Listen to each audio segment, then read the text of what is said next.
Gloria a Dios. Le invito a que abra su Biblia en el libro de Génesis. Génesis, capítulo 1.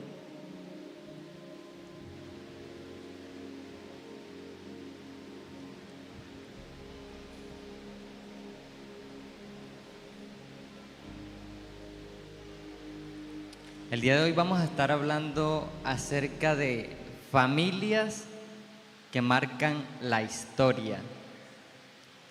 Génesis capítulo 1.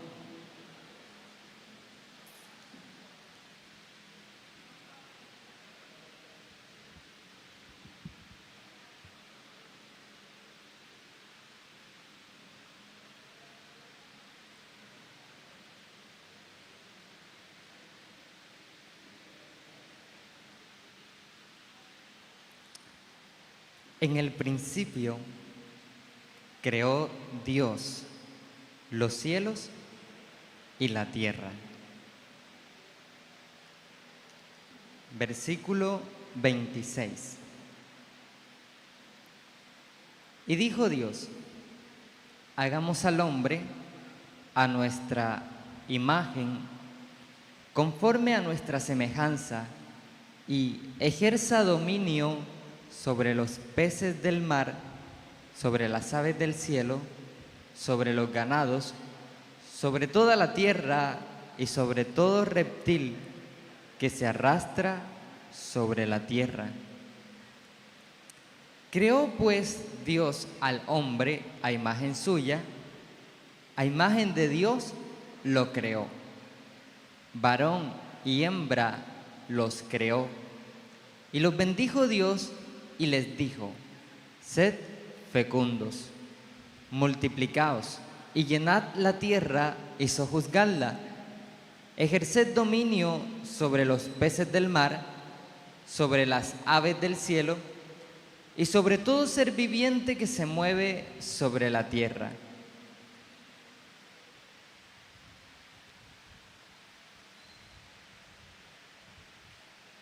Capítulo 2.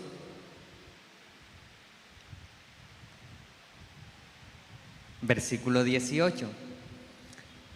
Y el Señor Dios dijo: no es bueno que el hombre esté solo. Le haré una ayuda idónea. Y el Señor Dios formó de la tierra todo animal del campo y toda ave del cielo, y los trajo al hombre para ver cómo los llamaría. Y como el hombre llamó a cada ser viviente, ese fue su nombre. Y el hombre puso nombre a todo ganado y a las aves del cielo y a toda bestia del campo. Mas para Adán no se encontró una ayuda que fuera idónea para él. Entonces el Señor Dios hizo caer un sueño profundo sobre el hombre y éste se durmió. Y Dios tomó una de sus costillas y cerró la carne en su lugar, y de la costilla que el Señor Dios había tomado del hombre, formó una mujer y la trajo al hombre, y el hombre dijo: esto es ahora hueso de mis huesos y carne de mi carne. Ella será llamada mujer, porque del hombre fue tomada. Por tanto, el hombre dejará a su padre y a su madre y se unirá a su mujer y serán una sola carne. Y ambos estaban desnudos y el hombre y su mujer no se avergonzaban. Capítulo 3. Después de haber pecado, en el versículo 22 dice: entonces el Señor Dios dijo: he aquí el hombre ha venido a ser como uno de nosotros, conociendo el bien y el mal. Cuidado ahora no vaya a extender su mano y tomar también del árbol de la vida y coma y viva para siempre. Y el Señor Dios lo echó del huerto del Edén para que labrara la tierra de la cual fue tomado. Expulsó pues al hombre y al oriente del huerto del Edén puso querubines y una espada encendida que giraba en todas direcciones para guardar el camino del árbol de la vida. Y el hombre conoció a Eva, su mujer, y ella concibió y dio a luz a Caín. Y dijo: he adquirido varón con la ayuda del Señor. Después dio a luz a su hermano Abel. Y Abel fue pastor de ovejas, y Caín fue labrador de la tierra. Y aconteció que al transcurrir el tiempo, Caín trajo al Señor una ofrenda del fruto de la tierra. También Abel, por su parte, trajo de los primogénitos de sus ovejas y de la grosura de los mismos. Y el Señor miró con agrado a Abel y a su ofrenda. Pero a Caín y su ofrenda no miró con agrado. Y Caín se enojó mucho y su semblante se demudó. Entonces el Señor dijo a Caín: ¿por qué estás enojado? ¿Y por qué se ha demudado tu semblante? Si haces el bien, ¿no serás aceptado? Y si no haces el bien, el pecado yace a la puerta y te codicia, pero tú debes dominarlo. Y Caín dijo a su hermano Abel: vayamos al campo. Y aconteció que cuando estaban en el campo, Caín se levantó contra su hermano Abel y lo mató. La primera familia que marcó la historia. La primera familia que tomó la decisión de desobedecer a Dios. Primera familia que tomó la decisión de cometer un asesinato. Primera familia que tomó la decisión de ofrecer una ofrenda a Dios. Familias que marcan la historia. De allí en adelante tenemos la historia marcada de la siguiente manera. Todo hombre que nace en esta tierra es descendiente de Adán, descendiente de una simiente pecaminosa. Pero no todo termina allí. No todo queda con esta familia que ha marcado la historia. Parece que bien, parece que más mal que bien.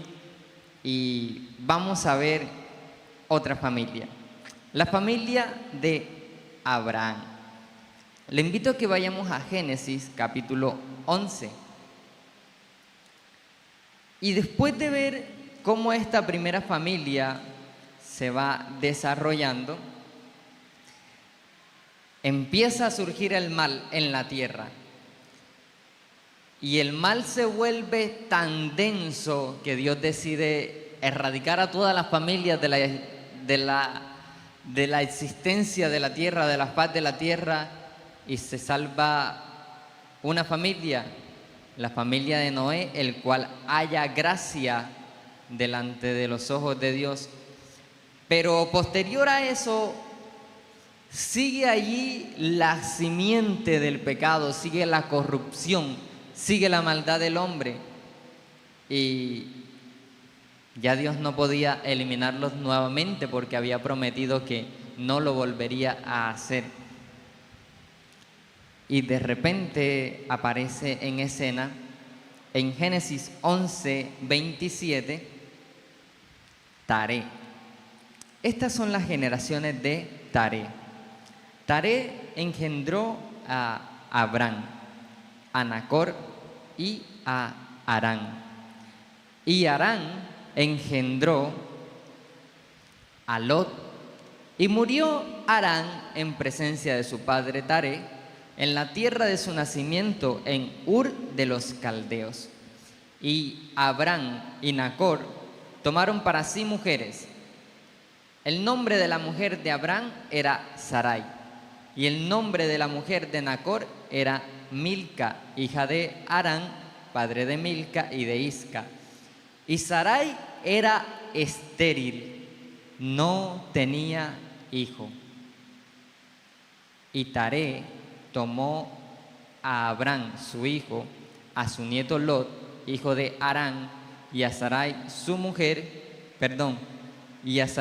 nuera, mujer de Abraham, y salieron juntos de Ur de los Caldeos en dirección a la tierra de Canaán. Y llegaron hasta Harán y se establecieron allí. Los días de Taré fueron 205 años y murió Taré en Harán. A partir del capítulo 12 de Génesis se nos va a dedicar una bastante extensa descripción de la vida de Abraham.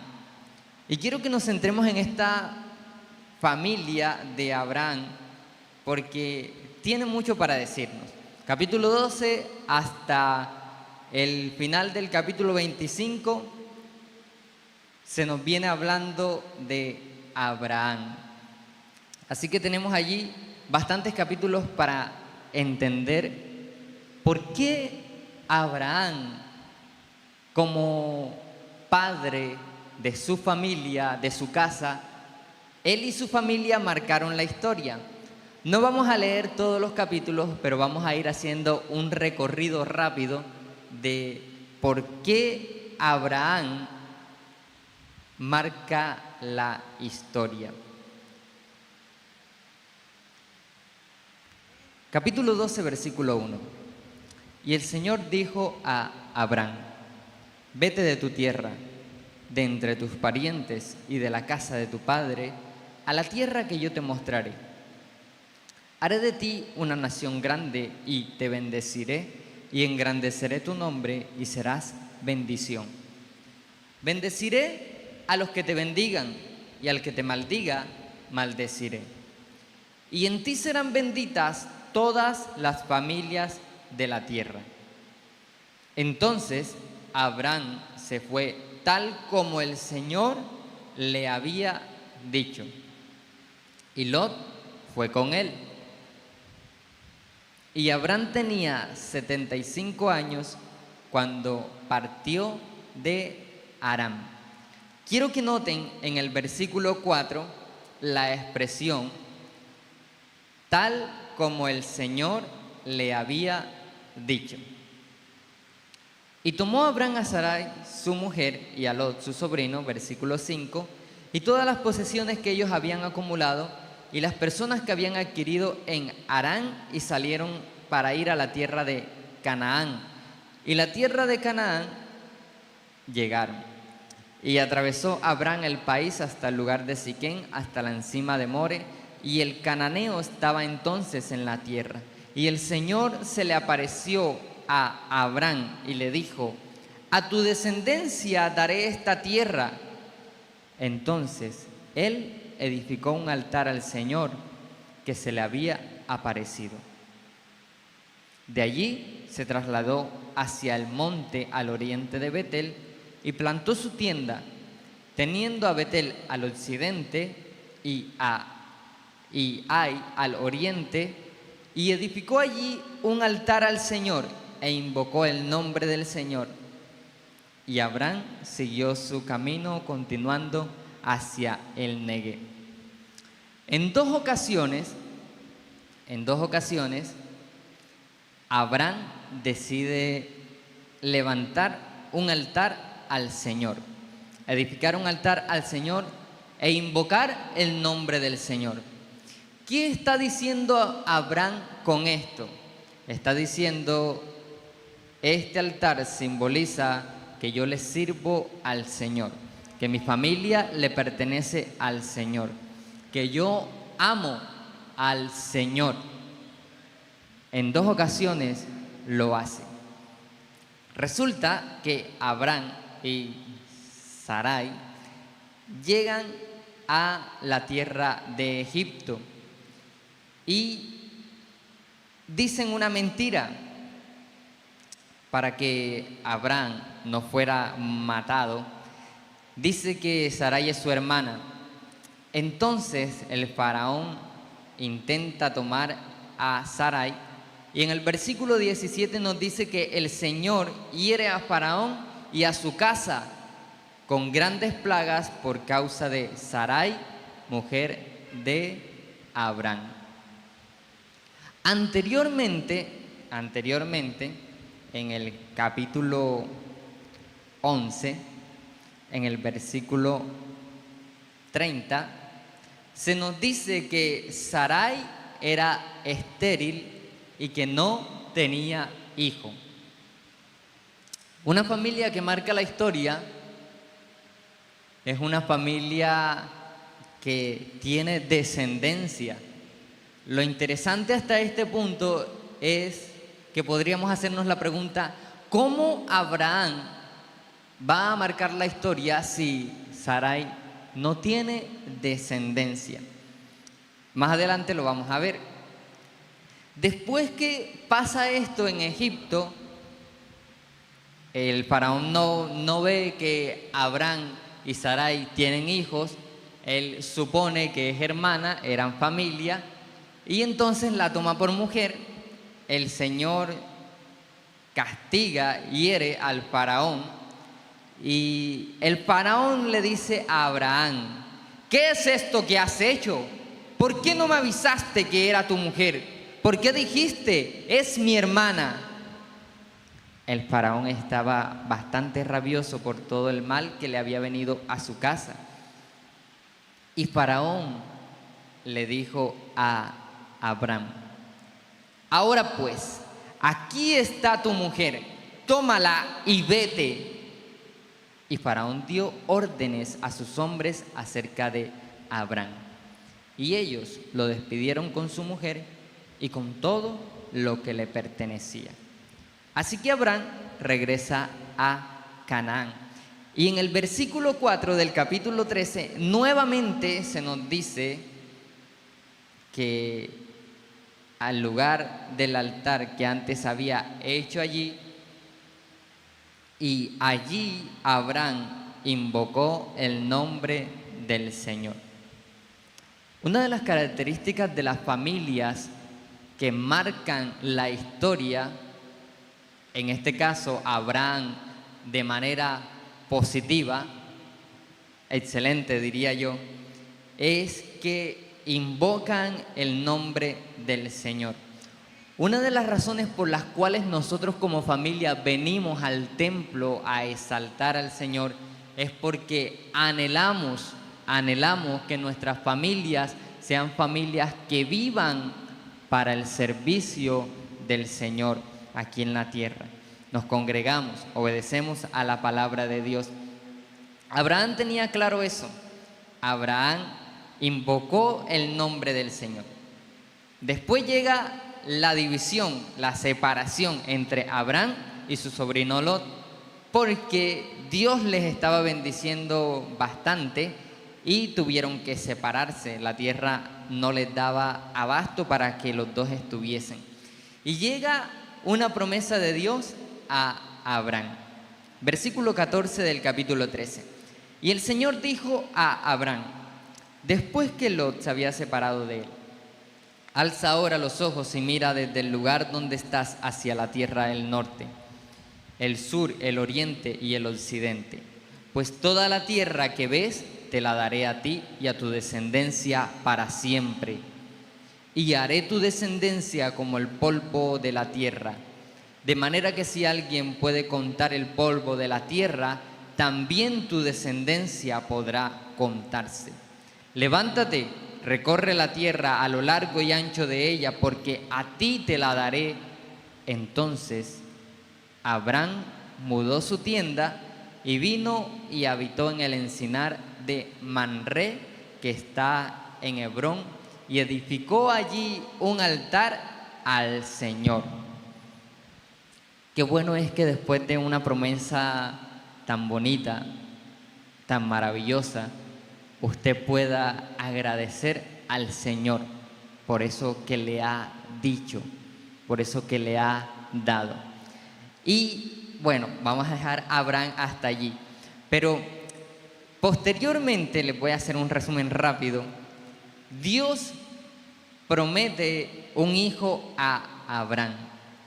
Y llega el hijo y posteriormente está una riña entre Sarai y Agar porque hay como un conflicto de intereses dentro de la familia por relación a la promesa que se le ha dado a Abraham.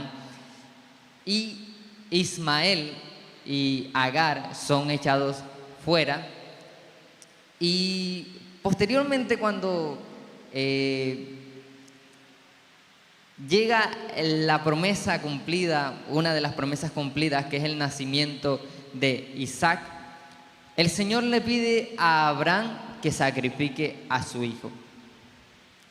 Y después, note esto, después de que en el capítulo 19 en Génesis se nos habla acerca de la corrupción de Sodoma, después de que Abraham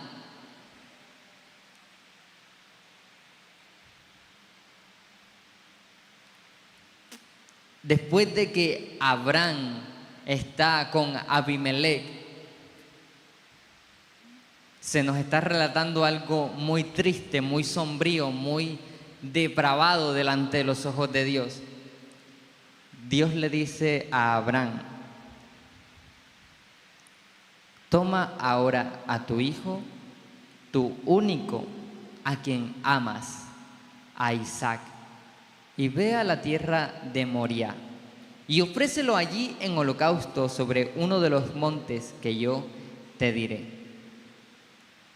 Y Abraham se levantó muy de mañana, aparejó su asno y tomó con él a 2 de sus mozos y a su hijo Isaac, y partió leña para el holocausto, y se levantó y fue al lugar que Dios le había dicho. Versículo 10. Entonces Abraham extendió su mano y tomó el cuchillo para sacrificar a su hijo. Mas el ángel del Señor lo llamó desde el cielo y dijo: Abraham, Abraham. Y él respondió: heme aquí. Y el ángel dijo: no extiendas tu mano contra el muchacho, ni le hagas nada, porque ahora sé que temes a Dios, ya que no me has rehusado tu hijo, tu único. Entonces Abraham alzó los ojos y miró, y he aquí vio un carnero detrás de él, trabado por los cuernos en un matorral. Y Abraham fue, tomó el carnero y lo ofreció en el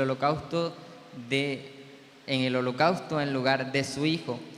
Y llamó a Abraham aquel lugar con el nombre de El Señor proveerá. Después de ver el corazón del hombre, que era tan malo, tan perverso, ahora Abraham dice: yo confío en Dios, yo creo en Dios a tal punto que voy a entregar a mi hijo. Una familia que marca la historia es una familia que toma decisiones no por lo que está viendo a su alrededor. Una familia que marca la historia es una familia que toma decisiones de acuerdo a lo que el Señor le ha dicho. En la segunda familia tenemos 5 mujeres. Está en el libro de Números, capítulo 27.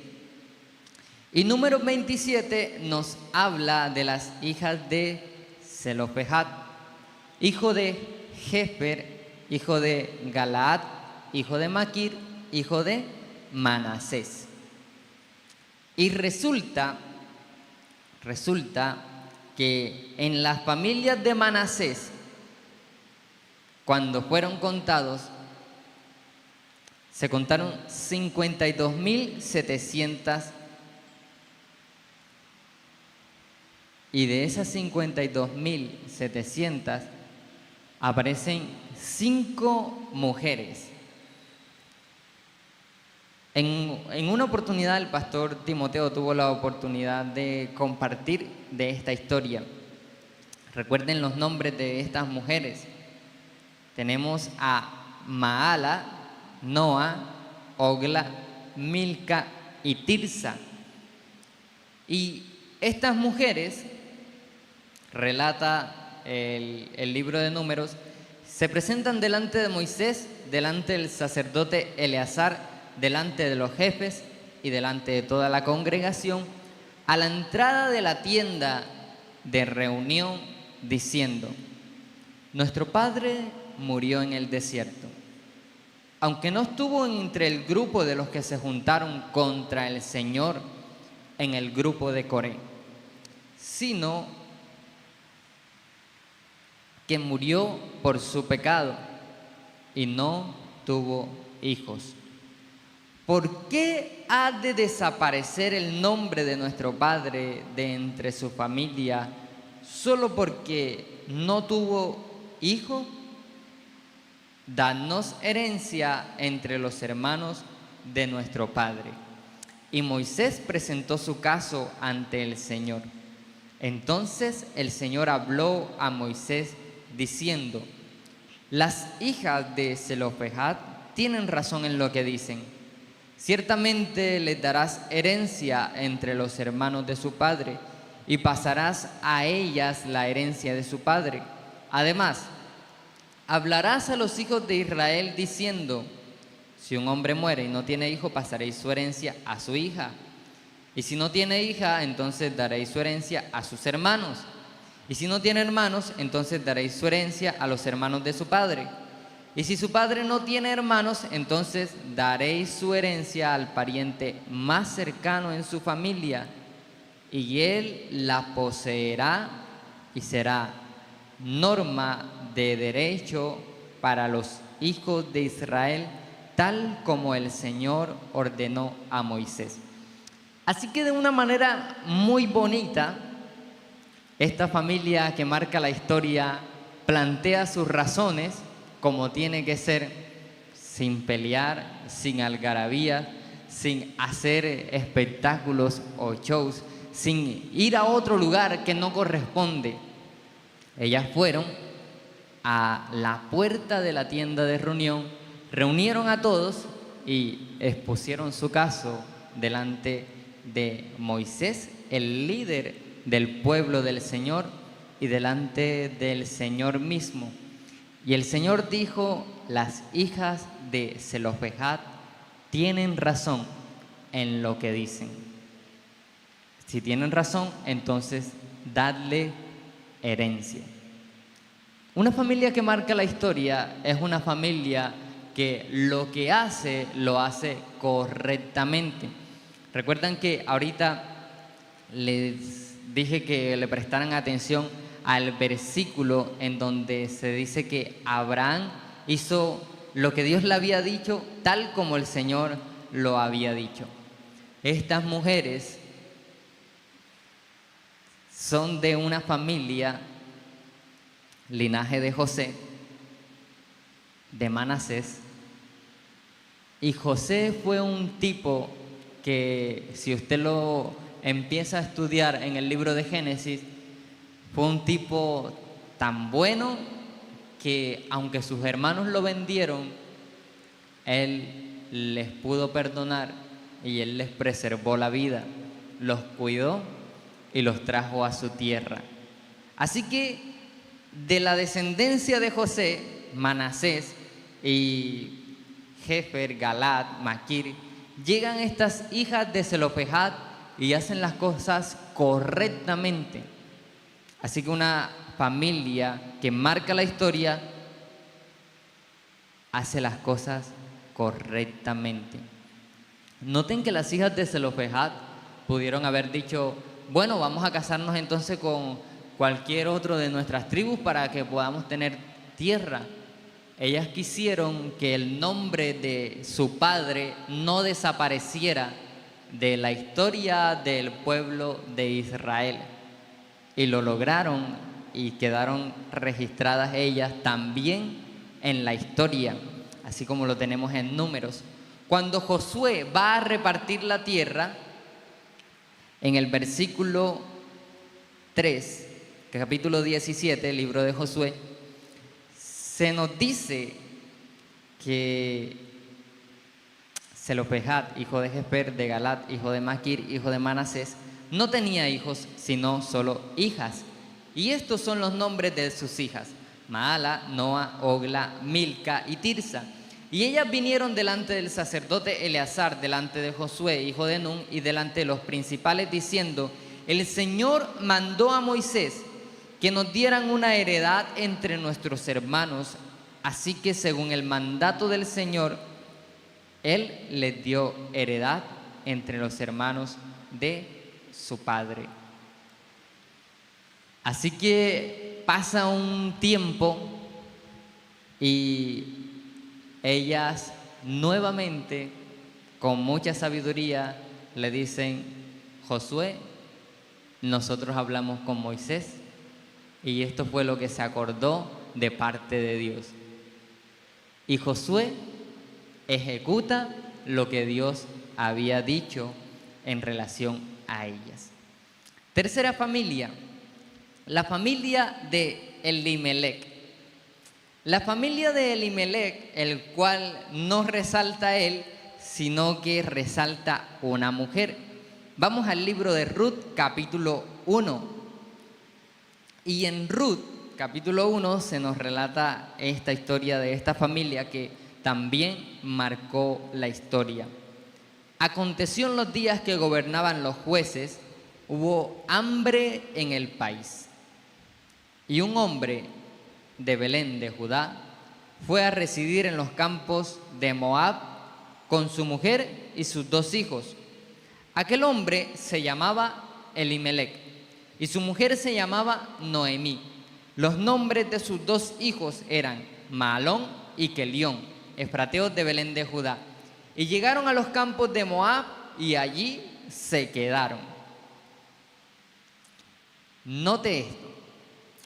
Este hombre llamado Elimelec, cuyo significado es Dios es rey, Eli de Dios, Melec de rey, Dios es rey.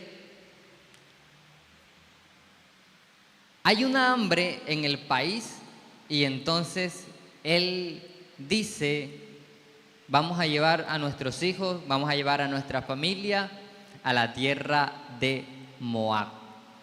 La tierra que Dios había prometido, que fluía leche y miel, era la tierra de Canaán, no era la tierra de Moab. Sin embargo, me llama mucho la atención cómo este hombre, el cual su nombre significa Dios es rey, le pone por nombre a sus hijos Mahalón y Kelión, cuyo significado es algo así como enfermizo, como una persona que está así como más o menos más allá que acá. ¿Y cómo es posible que este hombre, cuyo significado significa Dios es rey, le va a colocar a sus hijos de esa manera? No tiene ningún sentido.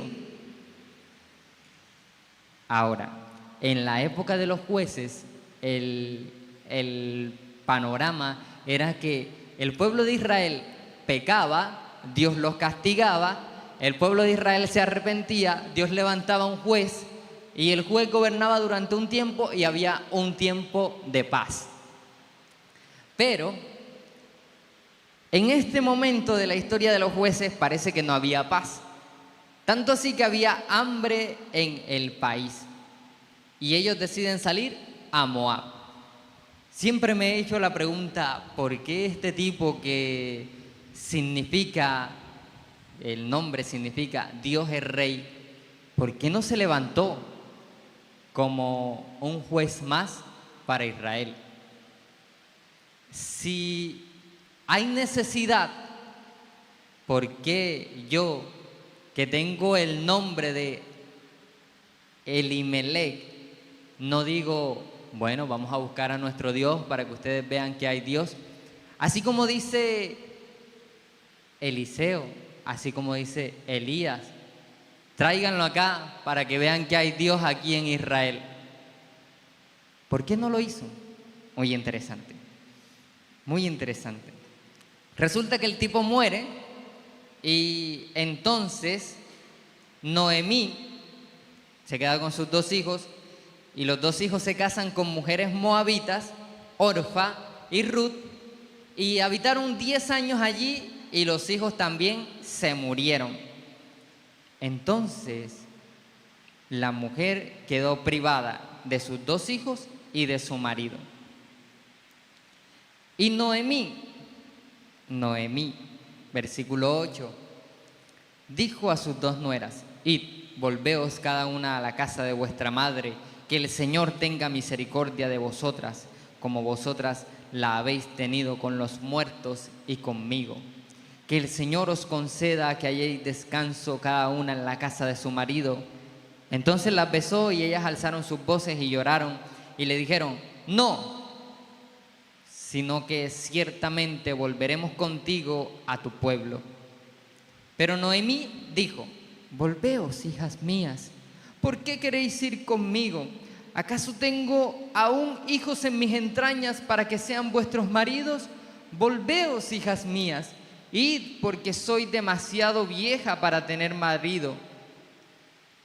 Entonces ellas alzaron su voz otra vez y Orfa besó a su suegra, pero Ruth se quedó con ella. Y Ruth le dijo: no insistas que te deje o que deje de seguirte, porque a donde tú vayas, iré, y donde tú mores, moraré. Tu pueblo será mi pueblo, y tu Dios será mi Dios. Donde tú mueras, allí moriré, y allí seré sepultada. Así haga el Señor conmigo, y aún peor si algo excepto la muerte nos separa. Y al ver Noemí que Ruth estaba tan decidida a ir con ella, no le insistió más. Así que tenemos a una mujer moabita que marca la historia.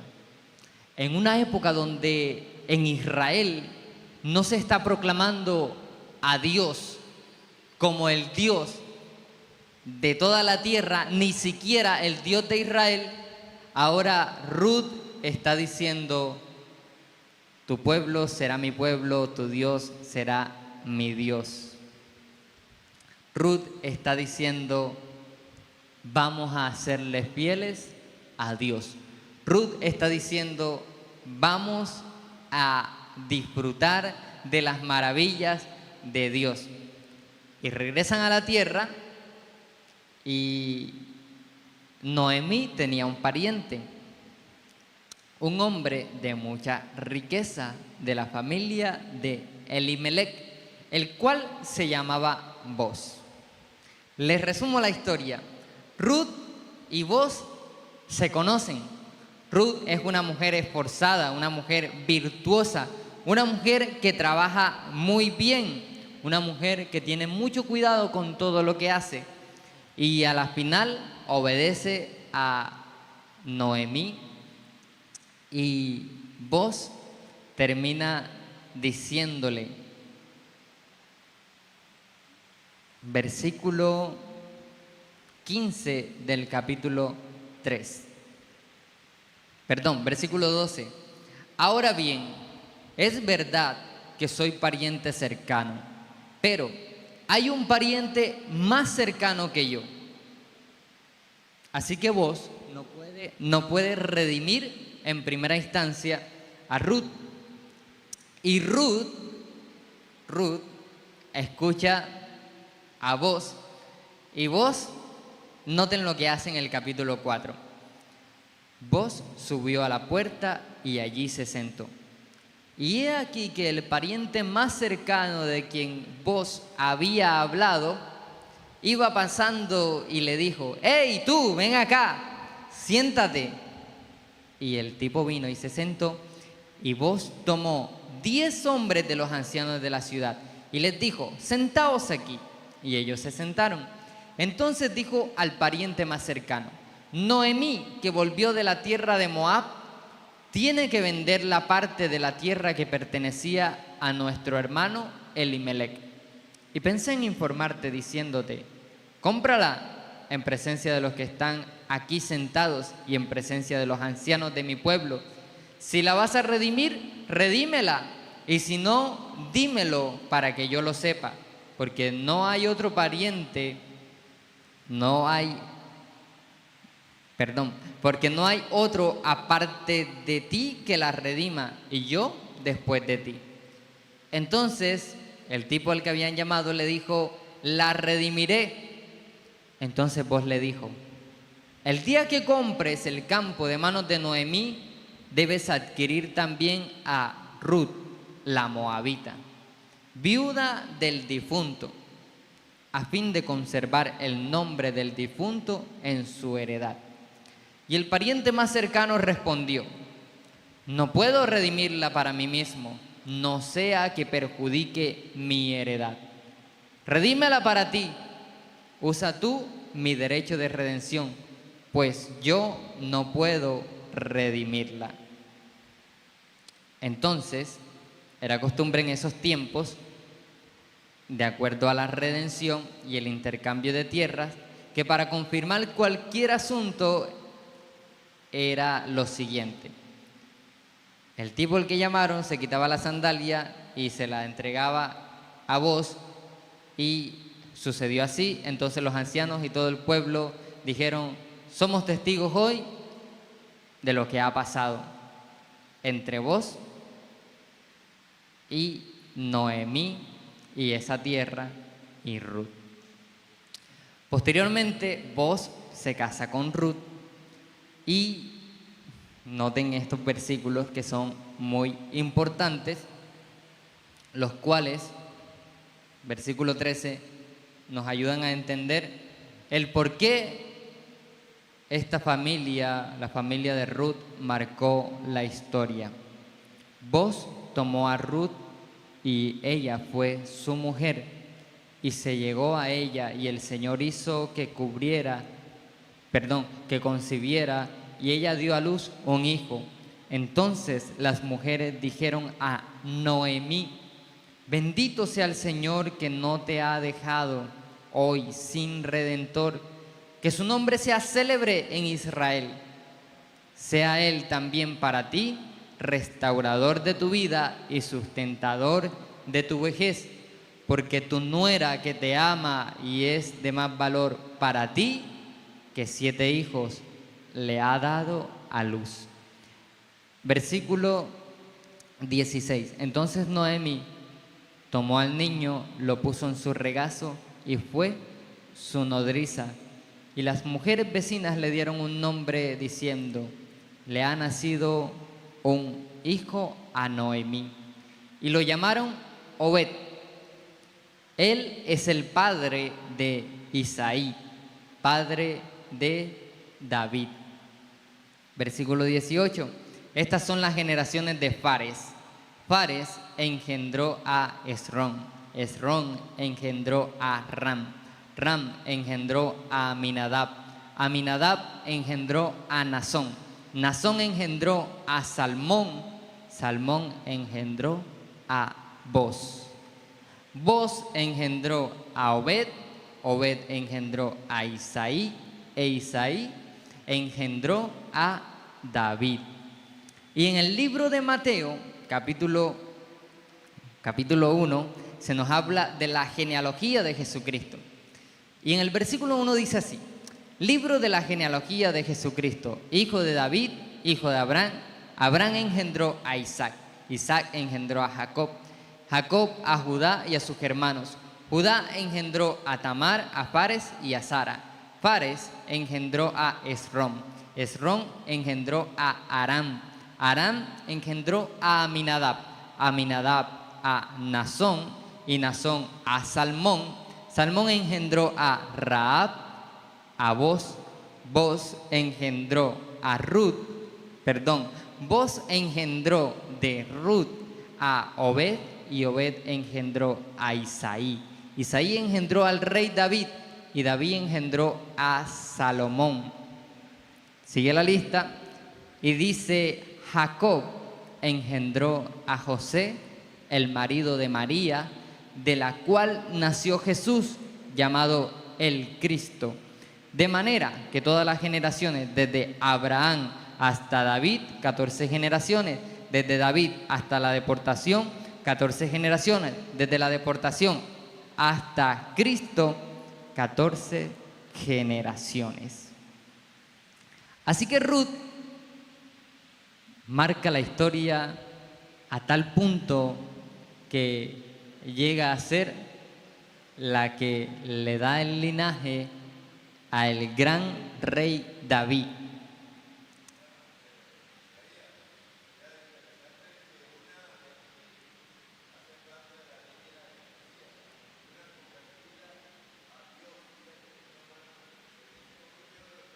Así es, por eso marcó la historia. No es necesario que usted nazca en una familia cristiana para que su familia marque la historia. Lo único necesario es que usted se entregue por completo al Señor, que usted se entregue todo al Señor para que su familia marque la historia. Tercera familia, nuestra familia. Cuarta, perdón, gracias. Nuestra familia. Y yo quiero que pensemos en algunas preguntas. Recuerden que en este tiempo estamos en un tiempo de oración y ayuno por las familias. Y yo quiero que reflexionemos por un momento en lo que estamos haciendo nosotros como familia para marcar la historia. Yo le voy a comentar algunas cositas y usted va a pensar en eso. Usted va a reflexionar, usted va a tomar decisiones de acuerdo a lo que usted ha visto en la palabra de Dios hasta el momento. Lo primero es: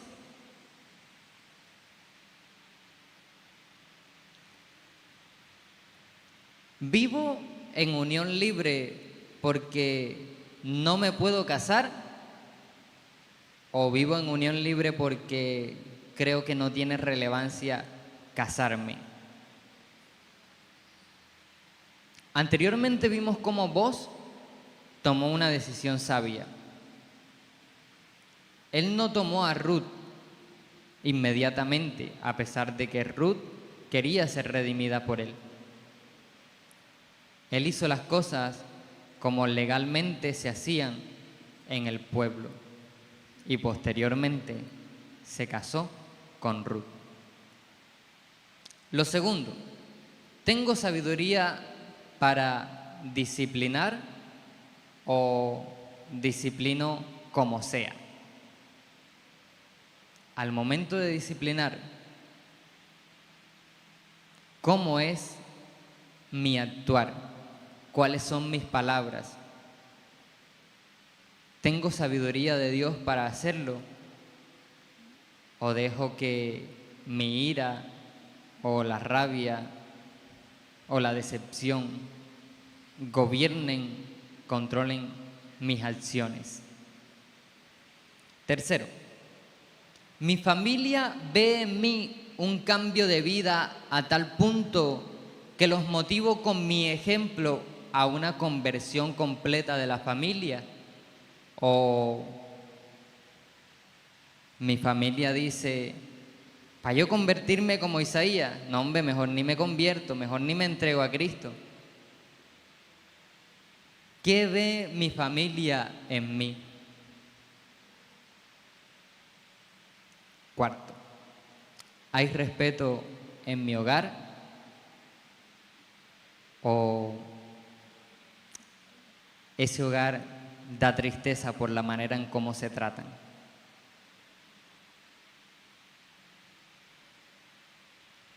el respeto en el hogar. Quinto, protejo a mi familia, cuido a mi familia, o más bien cojo una bandejita y le sirvo a mi familia a Satanás en una bandeja y les digo: mira, aquí tienes un almuerzo bien suculento. Protejo a mi familia, cuido a mi familia.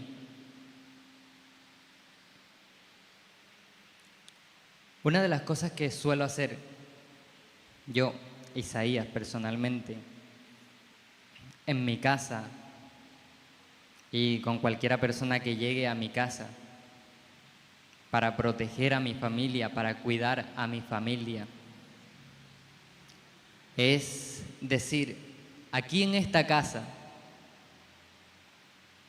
se reproduce cero música de gente que no sea consagrada a Dios.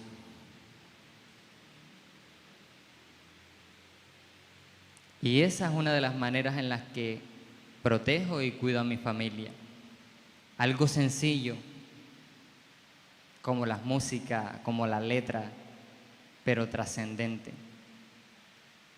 Y yo cuido a mi familia en lo que puedo, y en lo que no puedo, Dios se encarga de cuidarla, porque Él es el rey de mi familia. Y si es el rey de mi familia, yo vivo como un hijo del Rey de Reyes y Señor de Señores. Y ahí vamos día a día caminando con Dios. ¿Cómo cuidas a tu familia? ¿Cómo proteges a tu familia? Sexto, ¿tengo un noviazgo sano? O la pregunta también podría ser: ¿tuve un noviazgo sano? ¿Fomento un noviazgo sano? ¿O me da igual que mi hijo tenga 1, 2, 3, 4, 5, 6, 10 parejas por ahí, por donde sea? Mi hijo, mi hija. Le aconsejo yo a mis hijos tener un noviazgo sano, o les digo: hijo, mira, por allá hay un motel, es bien barato, cobran la hora bien barato, llévatela para allá y ahí pruebas qué es lo que es. O dentro de los noviazgos tú dices: ¿sabes qué? Llévala a la casa de una amiga, donde sus papás no estén allí, le dices a tu amiga que te haga el 2.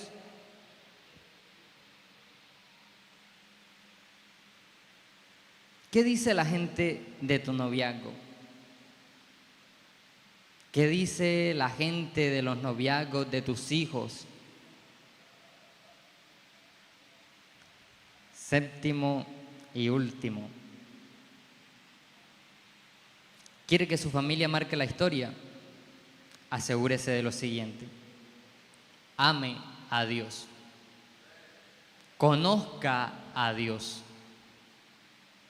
Así como Abraham aprendió a conocer que Dios era poderoso para levantar a Isaac, aún de los muertos, viva a Dios, conozca a Dios, conozca quién es Dios. Lea la Biblia, medite en la palabra de Dios si quiere que su familia marque la historia. El Salmo 1 lo dice de la siguiente manera: cuán bienaventurado es el hombre que no anda en consejo de los impíos, ni se detiene en el camino de los pecadores, ni se sienta en la silla de los escarnecedores, sino que en la ley del Señor está su deleite, y en su ley medita de día y de noche. Medite en la palabra de Dios. ¿Quiere que su familia marque la historia? Ame a su familia, pero no la ame en secreto. Hay un versículo que me impacta mucho en relación a las viudas. Le dice Pablo a Timoteo: pero si alguno no provee para los suyos, y especialmente para los de su casa, ha negado la fe y es peor que un incrédulo. Ame a su familia. Muéstrele el amor del Señor. ¿Quiere que su familia sea una familia que marque la historia? Enseñe a su familia principios sencillos, principios elementales y también principios radicales y profundos. Enséñele a vivir esos principios.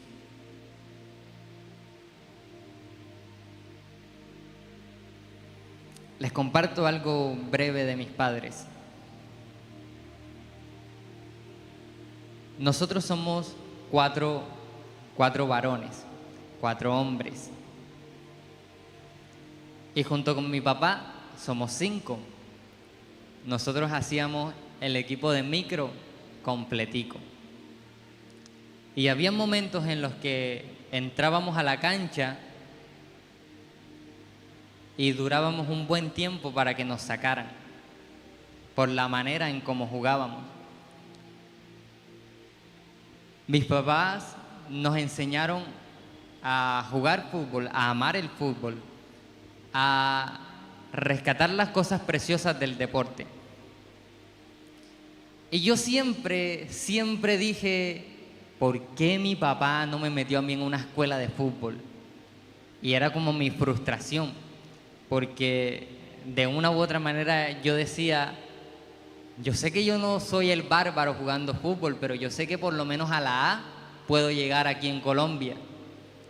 Y una vez escuchando una enseñanza de mi papá, él decía en la enseñanza, hay una razón por la cual yo no metí a mis hijos en una escuela de fútbol. Él decía, Elías juega impresionantemente.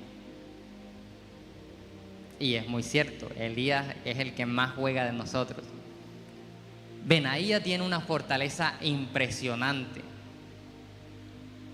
Yo he aprendido a manejar un poco el balón. Y Nehemías, con sus pies largos, hace unas zancadas que eso llega al otro lado de la portería en 4 pasos.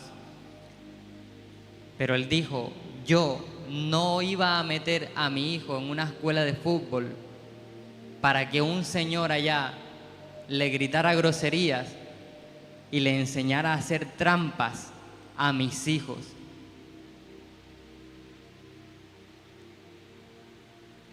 Sencillo, elemental. Principios que usted debe enseñar a sus hijos. No se trata de qué tan lejos puedas llegar como futbolista. Se trata de cómo está tu integridad.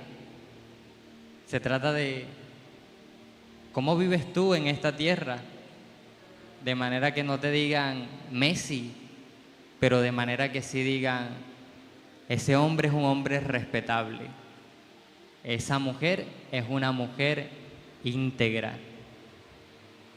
Principios sencillos, elementales. También nos decían, hijos, cuando cumplíamos cierta edad, ya usted se puede casar. Y nos decían, es mejor que se case sin tener nada, a que peque y después que tenga todo, vaya y se case. Principios radicales. Y esa fue una de las razones por las cuales me casé con Stephanie. Nunca en mi vida se me va a olvidar esas 2 semanas. La llamé y hablé con ella y le dije, amor, esto ya está pasando para otro lado. O nos casamos o pecamos.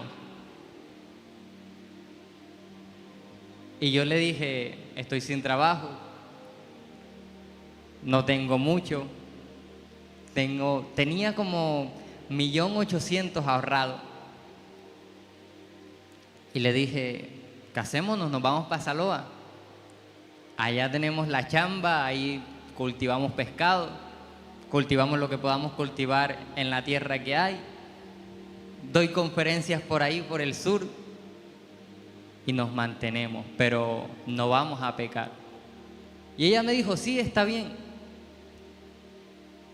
vamos a casarnos.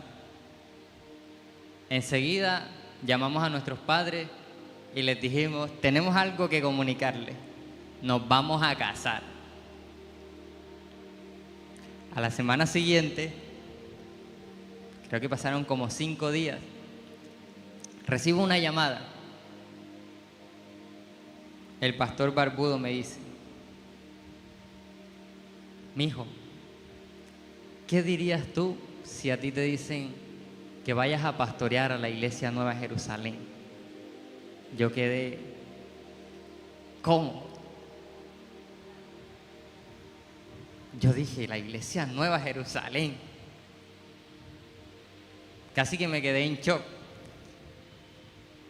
Pero yo dije, bueno, vamos a orar para ver qué es lo que es. Y el pastor me dio mucho ánimo, la verdad, me dio mucho ánimo.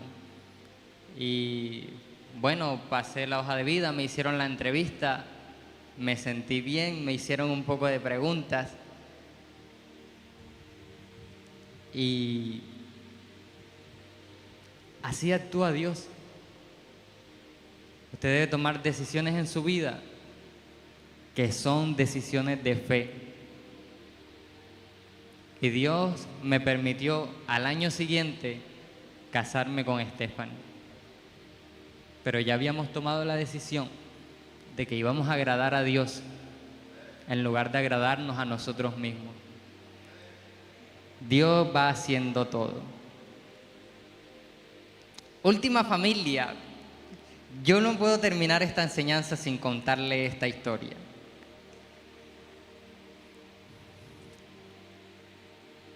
Había cierto hombre, un levita natural de Chipre, a quien también los apóstoles llamaban Bernabé, que significa hijo de consolación. Este hombre poseía un campo y lo vendió, y trajo el dinero y lo depositó a los pies de los apóstoles. Y aquí está la familia que marcó la historia. Un hombre llamado Ananías, con Zafira, su mujer, también vendieron una propiedad y se quedaron con parte del precio. Sabiendo también su mujer y trayendo la otra parte, la puso a los pies de los apóstoles. Mas Pedro dijo, Ananías,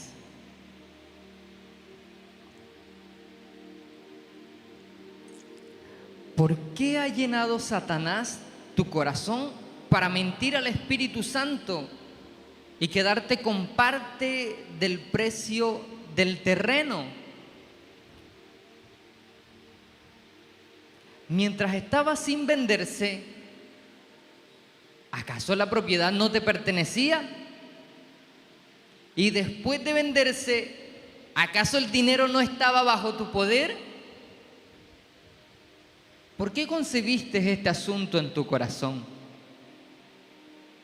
No has mentido a los hombres, sino a Dios. Al oír Ananías estas palabras, cayó y expiró. Y vino un gran temor sobre todos los que lo supieron. Y los jóvenes se levantaron y lo cubrieron y sacándolo le dieron sepultura.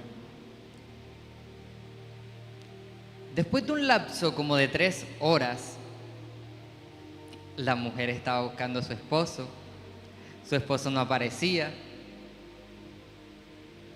no sabía qué había pasado y llegó donde los apóstoles y Pedro le preguntó, dime, ¿vendisteis el terreno en tanto? Y ella dijo, Sí, ese fue el precio. Entonces Pedro le dijo: ¿por qué os pusisteis de acuerdo para poner a prueba al Espíritu del Señor? Mira los pies de los que sepultaron a tu marido, están allí a la puerta y te sacarán a ti también. Al instante, ella cayó a los pies de él y expiró. Al entrar los jóvenes la hallaron muerta y la sacaron y le dieron sepultura junto a su marido. Y vino un gran temor sobre toda la iglesia y sobre todos los que supieron estas cosas. Un paréntesis de la Trinidad. Pablo dice: ¿por qué Satanás ha llenado tu corazón para mentir al Espíritu Santo? Y después le dice: no has mentido a los hombres, sino a Dios. El Espíritu Santo y Dios,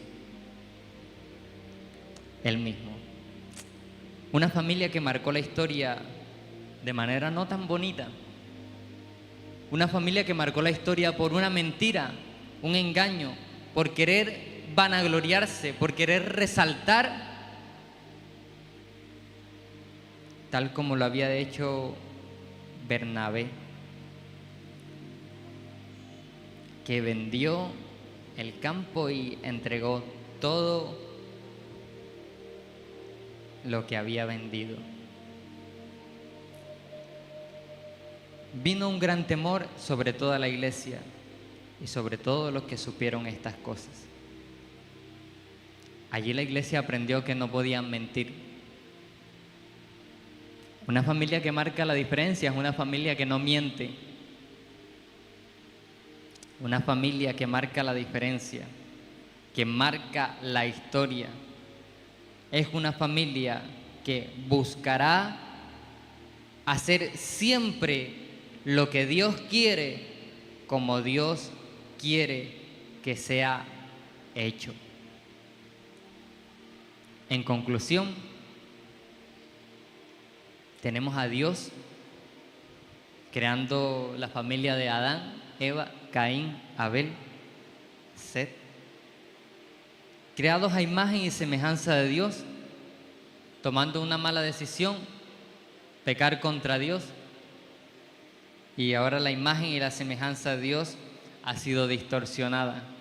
Pero en Cristo, usted y yo tenemos la posibilidad de tener esa imagen y semejanza de Dios restaurada. La familia de Abraham, del cual Hebreos nos dice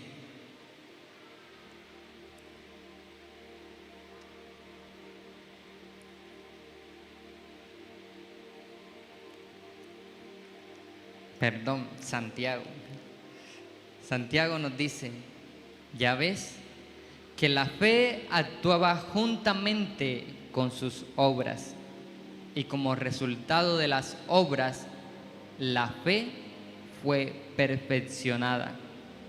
Y se cumplió la escritura que dice: y Abraham creyó a Dios y le fue contado por justicia, y fue llamado amigo de Dios. Una familia que marca la historia tiene amistad con Dios. Las 5 mujeres, hijas de Zelofehad, entendieron el ejemplo de su padre, el cual no se rebeló contra los líderes del pueblo en la gran rebelión de Coré. Entendieron el ejemplo y hablaron sin generar revueltas, y lograron tener heredad en la tierra que Dios había prometido y la cual les había entregado. Elimelec de la cual resaltamos a Ruth. Ruth es esa mujer que de una u otra manera nos enseña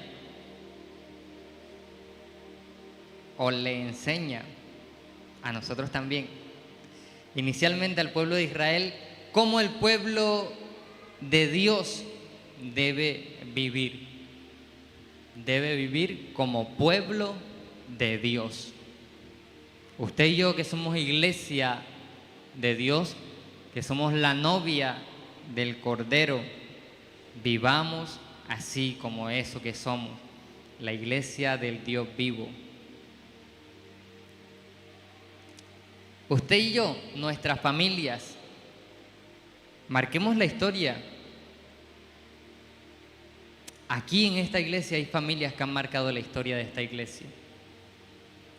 Algunos la han marcado para bien, otros la han marcado para mal.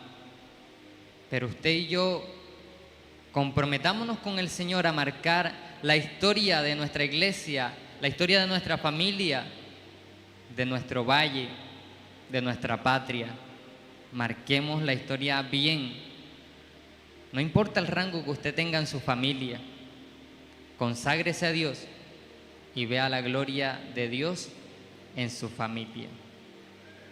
Bernabé,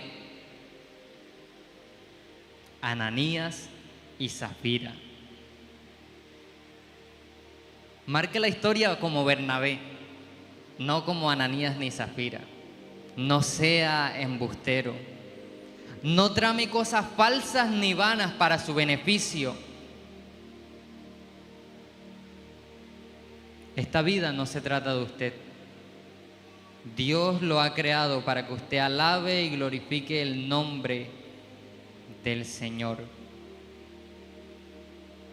Una familia que marca la historia siempre buscará hacer lo que Dios quiere y como Dios lo quiere. Medite en la palabra día y noche. Ame a su familia. Enseñe los principios del reino de los cielos.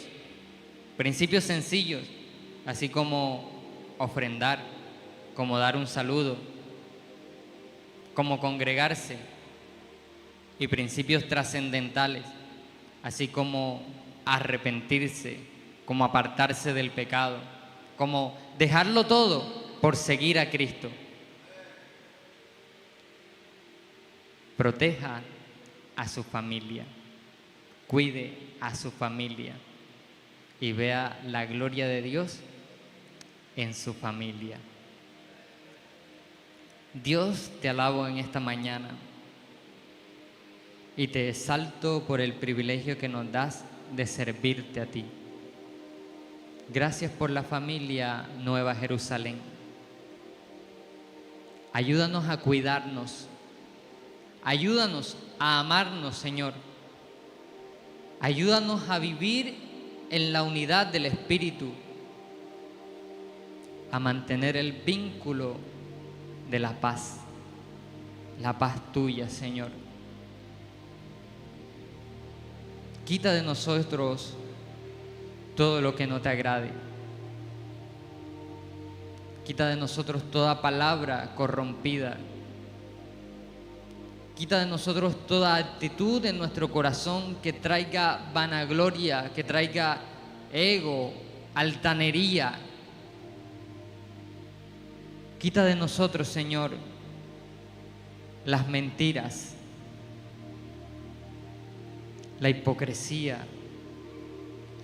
Quita de nosotros, Señor, como familia,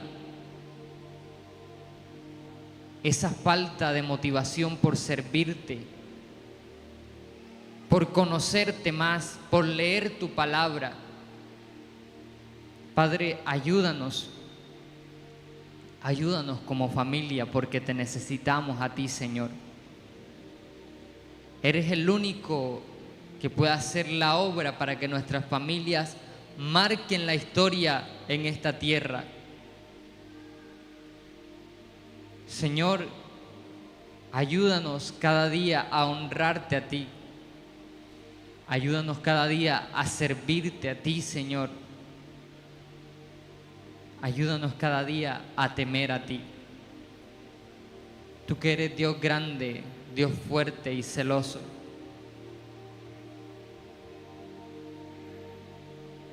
Padre, que nos deleitemos cada día en ti y en tu palabra.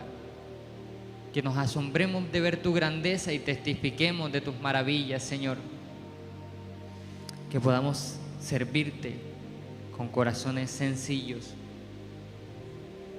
y que podamos dar gloria y alabanza a tu nombre aquí en esta tierra. Gracias, Señor, por la oportunidad que nos das de pertenecer a tu familia, porque somos tus hijos, te alabamos, porque somos tus hijos, te amamos, porque somos tus hijos, tenemos el privilegio de disfrutar las bendiciones que tenemos en Cristo Jesús.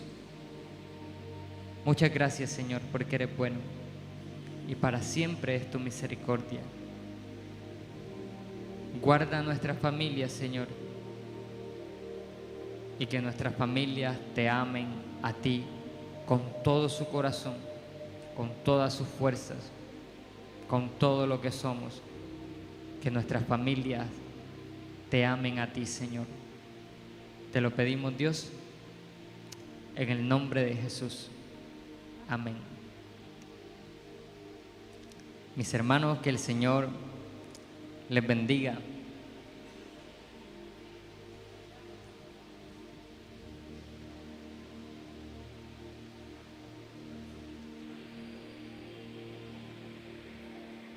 Quedamos despedidos.